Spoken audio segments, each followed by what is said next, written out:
Monday Night Football is back and it's Brentford. And there is going to be this protest for the game. So, just a reminder, because I will say it again, get behind the players, get behind Nuno in his first home game, but just don't get behind the board. Anyway, here is the preview. I'm enjoying me cup of green tea.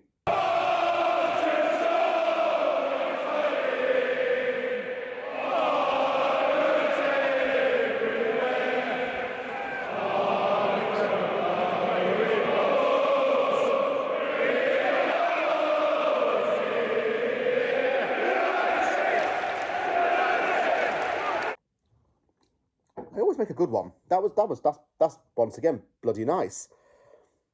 So, Brentford at home, and it's an opportunity to really get some points on the board, as well to start a run of getting points on the board. Brentford is in an equally poor position to West Ham. The only real difference between two teams is Brentford has one more win than us so far at this point in the season, but that does not mean to say that it will be an easy game. We had 2 weeks to prepare for this because of the international break. We should be ready without any real excuses. The big news is that because of striker injuries, will Callum Marshall get a start in this game? You know, it's not the big like six club that we're playing against. So if he can get some extra minutes and make even the smallest contribution against a lesser team, it'll be a big confidence booster for him. So could Nuno possibly do that? Maybe. I think that everyone over the last 2 weeks has had an opportunity to shine in training, and now it's time to put that into practice in Nuno's first home game. Brentford's main talking point was losing manager Thomas Frank over the summer, with the Dane moving to North London to take charge of Tottenham Hotspur. Since he left, Keith Andrews has been appointed the new head coach of Brentford, and he's had a bit of a shaky start, to be honest with you. Yes, Brentford got a 3-1 win over Manchester United, but results have been hard to come by. They're not playing the same style of football that Frank did. They don't have the same kind of philosophies right now that they did under Frank. So it's been quite tough for Brentford, and it's been a huge transitional process. I will say that they probably will be favourites to go down this season, and that's just being frank. They did sign some players over the summer. Some names included Kelleher, an Irish goalkeeper who joined from Liverpool for 12.5 million and was linked with West Ham. Dango Ouattara joined from Bournemouth for a club record £42.5 million, which is 2 major signings they took him from there. And Reece Nelson joined on loan until the end of the season.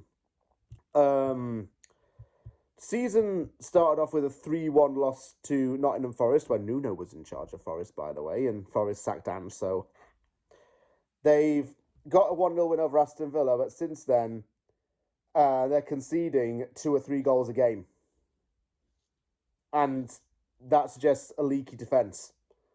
So that's something they'll have to improve on if they want to try and fight to stay in the Premier League, because we'll be fighting to stay up. They'll be fighting to stay up. So we got to get a result while we can, because we have to beat the teams around us to try and get some momentum.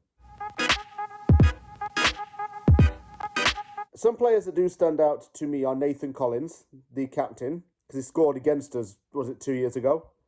Remember that? Jordan Henderson, an experienced defensive midfielder who signed from Ajax, obviously won league titles in Liverpool and used to play for Sunderland. Jensen has been at the club since 2019, so he's a long-serving player there. Mikkel Damsgaard is a very creative player as well, might I add. Keane Lewis-Potter is versatile and can play in a wing-back role. Igor Thiago had a season where he was fully injured, and then he's come back now and he's started to find his stride in front of goal, as has Kevin Schade as well. Ever since Johan Visser left and went up and joined Newcastle, and Brian Abuemo as well left, they had to fill in some gaps. And it's not really the same kind of gaps they needed to fill in terms of similar player, but they're doing it the best they can, and they've given these players an opportunity to shine, so that's really good. I would also add the reason why people think that Brentford's season will destabilise is because they lost all those big name players. And even losing Ivan Toney and not replacing him properly might have possibly hurt them. But maybe not to the extent that some people think. I'm going to say, obviously, Saïd Benrahma, because he scored that goal in the Conference League final, signed from Brentford, and now he plays in Saudi Arabia. Apparently he's in trouble because of something that his ex-bullies did to someone. That's what I've heard in the news anyway. 2-1 to West Ham. I see us really digging this one out. I'm nervous for this one, but I'm excited to see what Nuno can do in front of our home fans, and just need to get a good result with a good performance, and then maybe we can kick on from here. And I hope we can kick on, because this is going to be a must-win game, really. I talk about the result, but it is a must-win game on paper. I hope we get some points.